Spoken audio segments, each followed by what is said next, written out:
Já pensou em ter sua própria caneca oficial do MGF? Então entre agora mesmo na loja virtual da Dom Canecas e adquira uma das canecas do canal para seus momentos de leitura e tranquilidade ou para suas celebrações e festas. Além disso, não deixe de se inscrever no canal, de ativar o sino das notificações e de se tornar um membro do MGF para ter acesso a benefícios exclusivos. Os links para a compra das canecas, bem como os de todas as minhas redes sociais, estarão disponíveis na descrição abaixo.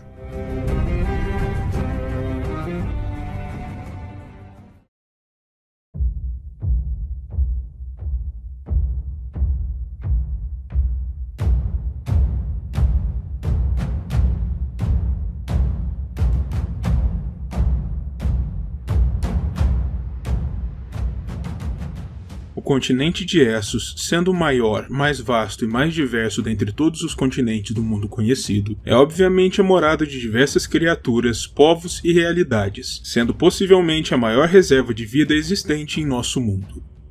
Por conta disso, é apenas natural que o ser humano regular não fosse o único tipo de vida inteligente que chama o continente de lar, de modo que o vídeo de hoje será dedicado a discutir aquele que é possivelmente o povo não humano mais famoso nas crônicas de Gelo e Fogo, os Ibeneses, ou assim chamados Homens Peludos de Ib, seres curiosos e surpreendentes que valem uma olhada mais detalhada e detida. Antes de mais nada, é importante esclarecer ao espectador exatamente o que os Ibeneses são e como são classificados, de acordo com a metodologia adotada pelos mestres. Dentro da cidadela, os Ibeneses não são considerados como iguais a outros seres humanos, embora sejam sem dúvida aparentados aos outros homens e gozem de uma classificação próxima.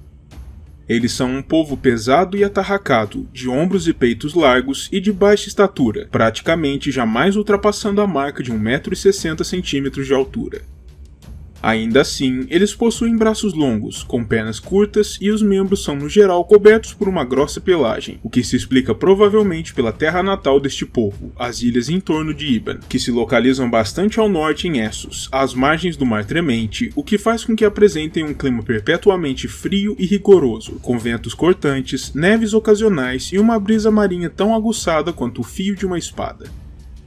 Tais pelos seriam uma resposta natural a tais condições adversas, auxiliando os chamados Homens Peludos, os ancestrais do povo ibenês, a melhor enfrentarem os rigores dessa terra dura. Os rostos dos ibeneses também são impactantes, com testas largas e marcantes, sobrancelhas repletas e cheias e pequenos e fundos olhos arredondados, para além de mandíbulas quadradas e pesadas e grandes dentes também quadrados, algo que faz com que se assemelhem até certo ponto com a compleição dos gigantes existentes em Westeros, embora em questão de altura ambas as raças sejam naturalmente opostas. Os Ibeneses possuem a maior quantidade de pelagem natural dentre todos os povos humanoides conhecidos no mundo, e sob tais pelos, eles possuem a pele pálida recortada por um grande número de veias azuis profundas, embora elas não sejam facilmente visíveis por debaixo de toda a pelagem.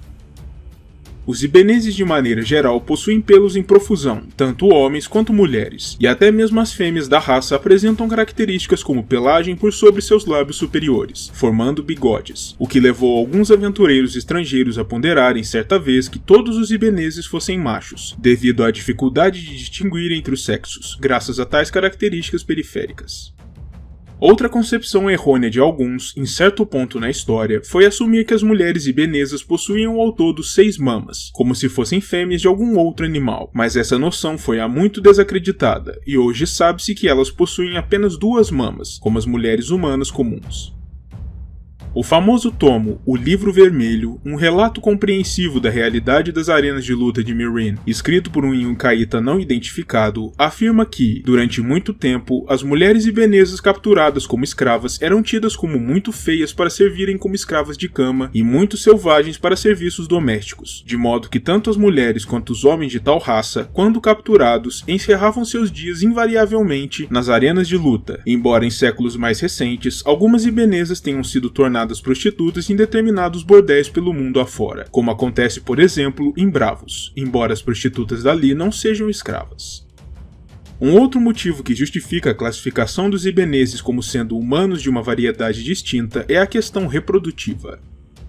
Homens e mulheres ibeneses podem e, por vezes, se reproduzem com humanos vindos de outros lugares, mas os filhos das uniões entre homens ibeneses e mulheres comuns são frequentemente mal formados e sempre estéreis, não sendo capazes de gerar descendência própria, enquanto as ibenesas engravidadas por homens comuns geram apenas natimortos e monstruosidades, nada que possa ser chamado de uma prole comum.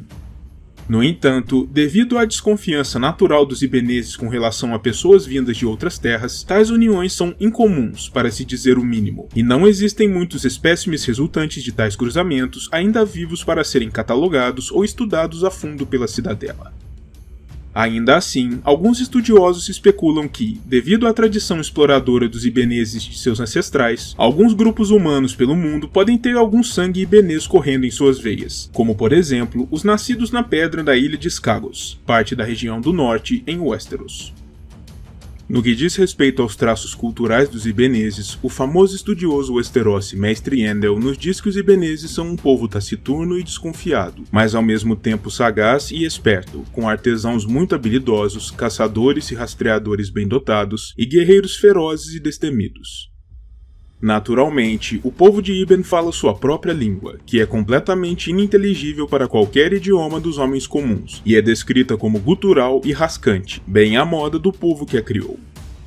Os ibeneses são uma raça desconfiada de estrangeiros e do desconhecido, e seus ancestrais até mesmo acreditavam que um homem poderia se tornar amaldiçoado se afastasse demais da costa, até o ponto de não ser mais capaz de ouvir o quebrar das ondas. Visitantes vindos de outras partes do mundo e não ibeneses de maneira geral são fortemente controlados quando se aventuram pelas terras dos ibeneses, e costumam ficar relegados à capital do reino, o porto de Iben, onde podem comercializar com os mercadores ibeneses, mas não podem fazer muito mais do que isso. Para se aventurarem para além da cidade, os estrangeiros apenas podem fazê-lo na companhia e com a anuência expressa de um ibenês, mas é importante apontar que, dada a natureza deste povo, tais convites são muito raramente apresentados, e bem poucos são os homens comuns que já tiveram a chance de ver de Iben mais do que sua capital. Dessa forma, pessoas não ibenesas são uma visão raríssima no interior das ilhas do arquipélago, o que tornou os ibeneses que vivem nas profundezas dos campos e das florestas de Iben ainda mais singulares, e ainda mais desconfiados e desconfortáveis com a presença de estrangeiros.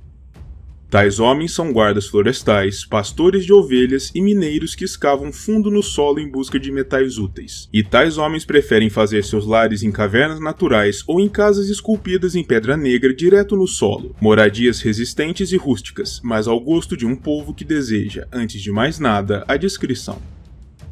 Tais ibeneses do interior são um povo mais solitário, que não se aglomera em cidades e prefere vidas regradas e singulares, daí sua opção por viverem em locais mais isolados. E os únicos momentos em que tais homens de Iben se reúnem efetivamente são em ocasiões formais, como casamentos e funerais, para além dos momentos em que prestam seus respeitos às suas divindades obscuras, das quais pouco e ainda menos se sabe. Quanto aos ibeneses que habitam as cidades e as costas, no entanto, apesar de sua natureza também desconfiada, eles são impregnados por um senso inebriante de aventura, o que pode ser demonstrado facilmente por seu estilo de vida. Eles normalmente assumem o papel de mercadores, marinheiros ou pescadores, com estes últimos se aventurando pelo bravio mar tremente em barcos rústicos e tão duros e resistentes quanto seus donos, em busca de bacalhaus, arenques, pescadas e enguias, para consumir ou então vender em seus mercados costeiros. Mas mais famosos que todos esses grupos são os conhecidos baleeiros de Iben, que singram o mundo inteiro em seus grandes navios de casco largo embebido em piche negro, em busca de suas gigantescas presas. Os navios baleeiros de Iben são, portanto, uma visão comum em portos de todo o mundo, e tais ibeneses são aqueles que a maior parte dos outros humanos conhecerão, dados o isolamento e a restrição de viagem à própria Iben. Os baleeiros de casco negro são navios conhecidos e aclamados por sua imensa resistência e força, o que se torna mais do que necessário para encarar as tempestades marítimas e a fúria das baleias e leviatãs que os marinheiros caçam. Tais navios se utilizam de tudo o que possam coletar dos corpos dos animais que abatem, fazendo com que assumam constantemente um cheiro característico de gordura e sangue de baleia para além do piche, enquanto seus marinheiros, tão duros e impiedosos quanto as embarcações, ficaram conhecidos ao longo dos séculos por apreciarem mascar a gordura das baleias que capturam, embora tal produto seja mais visado por seu potencial energético, sendo utilizado para iluminação e queima. Até mesmo os ossos das baleias capturadas são também empregados em produtos manufaturados, e os ibeneses não costumam desperdiçar nada, com a carne sendo consumida pela própria tripulação. Outro traço cultural marcante do povo ibenês é sua excelência em seu tipo preferido de esporte, a luta, na qual os ibeneses costumam se sobressair sobre homens vindos de qualquer outra parte do mundo. Sua estrutura corporal robusta e sua selvageria natural lhe garantem uma boa vantagem inicial nos confrontos físicos desarmados, e quando o assunto são guerras e batalhas, os ibeneses também se destacam, preferindo ir à guerra empunhando grandes e pesados machados, bem como escudos desgrenhados e marrons, para defesa pessoal. Essa aptidão natural para o combate, aliás, é o motivo que explica como alguns ibeneses acabaram por se ver como mercenários contratados por algumas das companhias livres das terras disputadas, desenvolvendo ao longo do tempo uma ligação estreita com seus irmãos em armas que é capaz até mesmo de suplantar o ceticismo natural de sua raça. Em resumo, os ibeneses são um povo como nenhum outro em todo o mundo conhecido, e merecem sempre uma longa e detida análise por sobre seus costumes, crenças e realidades, para que possamos compreender mais a fundo o vasto e diverso mundo das crônicas em sua total extensão.